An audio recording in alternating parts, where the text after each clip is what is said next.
அஸ்ஸலாமு அலைக்கும். Welcome back my channel. இந்த விளாக்ல நம்ம என்ன பார்க்க போகிறோம்னா ரொம்பவும் குயிக்காக வந்து பிரியாணி எப்படி செய்யலாம் அப்படின்னு சொல்லிட்டு தான் இந்த வீடியோவில் ஃபுல் அண்ட் ஃபுல் பார்க்க போகிறோம்.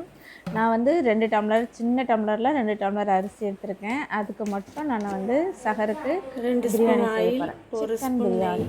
வாங்க வீடியோக்குள்ளே போகலாம்.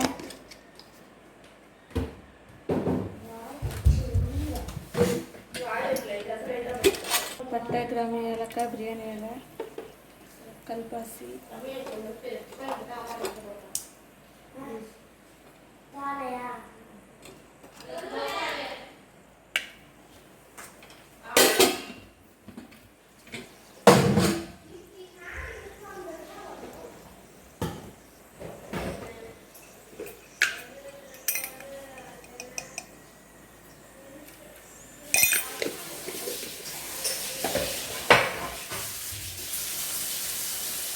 பெரிய சைஸ் வெங்காயம்,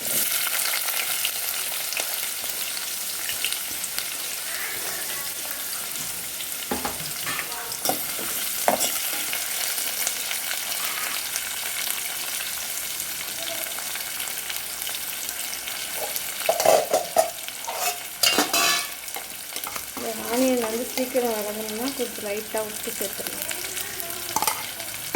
இந்த ஆனியன் வந்து இப்போ கோல்டன் கலருக்கு மாறணும். இது நிறையா வந்து நான் பிரியாணி செய்ய போகிறேன். நிறையா வந்து செய்யலை, சும்மா 1 டம்ளர் மட்டும் சஹருக்கு வைக்கலாம் அப்படின்னு சொல்லிட்டு காஃபி டம்ளரால் 1 டம்ளர், ஐஸ் டம்ளரால் 1 டம்ளர் சாப்பிட்றாங்க.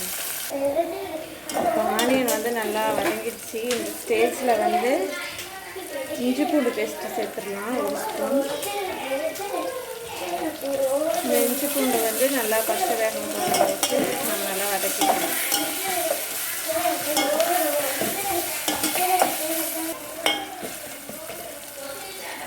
நெக்ஸ்ட்டு பார்த்திங்கன்னா இப்போ தக்காளி 2 பழுத்த சைஸு, அதையும் இது கூட நல்லா சேர்த்துடலாம். இந்த தக்காளி கொஞ்சம் நல்லா மெல்ட் ஆகிற அளவுக்கு நல்லா வதங்கணும். அது வரைக்கும் நல்லா வதக்கிக்கலாம். இப்போ வந்து தக்காளி நல்லா மசிஞ்சிடுச்சு. 1/4 ஸ்பூன் வந்து மஞ்சள் தூள் சேர்த்துக்கலாம். மிளகாய் தூள் வந்து ஒரு 1/4 ஸ்பூன் சேர்த்துக்கலாம். ரொம்ப காரம் வேணாங்கிறதுனால நான் மிளகாய் தூள் 1/4 ஸ்பூன் தான் சேர்த்துருக்கேன். இது கூட வந்து பிரியாணி மசாலா ஒரு 1.5 ஸ்பூன் சேர்த்துடலாம். அவ்வளோதாங்க. இப்போ மசாலா ஃபுல்லாக சேர்த்தாச்சு. இது நல்லா வதக்கி விட்டுடலாம். இதுக்கு அப்புறமா வந்து சிக்கன் சேர்ப்போம். அது மசாலா தடவி வச்சுருக்கேன், அதை தான் இப்போ சேர்க்க போகிறேன்.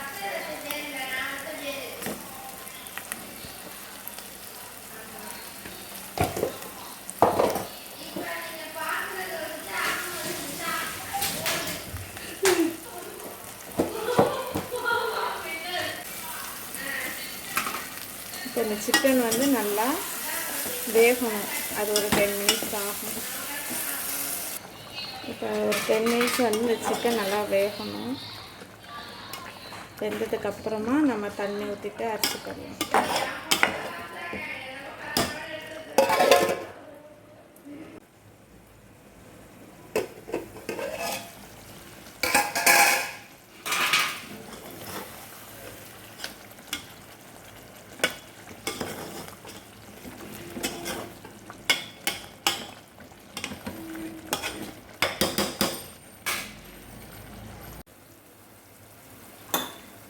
இந்த டம்ளரில் தான் நான் அரிசி எடுத்துருக்கேன், ஒரு 2 டம்ளரு. இதுலேயே வந்து நான் தண்ணி அளந்து எடுத்துக்க போகிறேன். 4 டம்ளர், 4.5 எடுக்க போகிறேன்.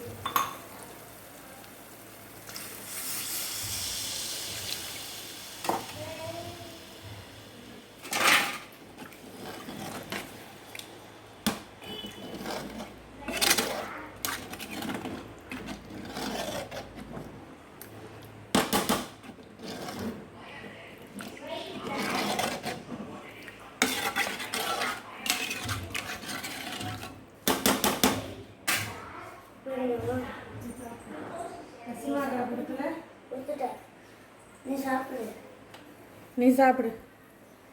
சரி.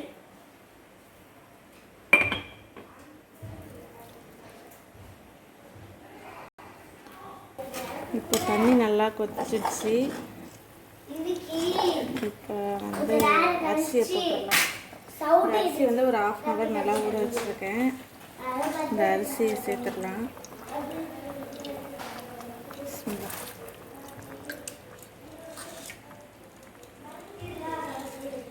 2 டம்ளர் தான், சின்ன டம்ளரில் 2 டம்ளர் நோன்பு வைக்கிறதுக்கு மட்டும். ஒன்று தயிர் சாதம், தயிர் ஊற்றி இல்லாட்டி தயிர் சாதம் அப்படி சகருக்கு போகுது நோன்புக்கு வைக்கிறதுக்கு, இல்லாட்டி கறி சோறு கேட்குது. இப்படிதான் போகுது இங்கே. இப்போ தான் நோன்பு ஃபஸ்ட்டு நோன்பு ஆரம்பித்த மாதிரி இருக்குது. எண்டுக்கு வந்துருச்சு. இன்னும் ஒரு 4 days தான், 3 day 4 days தான் இருக்குது. நாள் வந்து நல்லா ஓடிடுச்சு.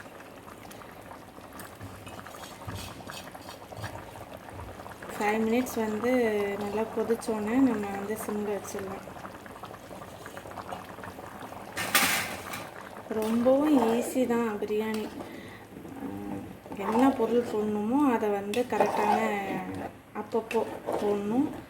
நெக்ஸ்ட்டு பார்த்திங்கன்னா இந்த வெங்காயம் தக்காளிலாம் நல்லா வதங்கணும். அது தேவையான அளவு மசாலா போடணும். கண்ணாமண்ணு மசாலா போடக்கூடாது, அதுவும் இருக்குது பிரியாணியில். சரி, ஒரு 5 minutes வேகட்டும். நம்ம வெந்ததுக்கப்புறம் ஓப்பன் பண்ணி பார்க்கலாம். பாய். அவ்வளோதாங்க, சூப்பரான பிரியாணி ரெடி ஆகிடுச்சு. வீட்டில் இந்த மாதிரி நீங்களும் சிம்பிளாக செஞ்சு பாருங்கள். ரொம்பவும் ஈஸியான மெத்தடு தான். நான் சொல்கிற மெத்தடில் ட்ரை பண்ணி பாருங்கள். சூப்பராக சிக்கன் பிரியாணி ரெடியாக வந்துடும். அவ்வளோதாங்க, ஃபுல்லாக குக்கிங் ஆகிடுச்சு. இது அப்படியே ஒரு 5 minutes அப்படியே மூடி வச்சிடலாம். இது ஆறுனதுக்கப்புறம் நம்ம ஓப்பன் பண்ணி நம்ம சாப்பிட்லாம். ரொம்பவும் டேஸ்ட்டாகவும் சுவையாகவும் இருக்கும் இந்த சிக்கன் பிரியாணி. அரிசிக்கு தகுந்த மாதிரி தண்ணி மட்டும் நம்ம கரெக்டாக நம்ம பிரியாணிக்கு யூஸ் பண்ணோன்னா அரிசி வந்து நம்மளுக்கு குலையாது, கரெக்டாக இருக்கும். லாஸ்ட்டாக மல்லி இதழ் போட்டு நம்ம ஆஃப் பண்ணிடலாம். அவ்வளோதாங்க, ரொம்பவும் சூப்பரான பிரியாணி ரெடி ஆகிடுச்சு. அஸ்ஸலாமு அலைக்கும். வேறு ஒரு வீடியோவில் பார்க்கலாம். பாய். நீ போட்டது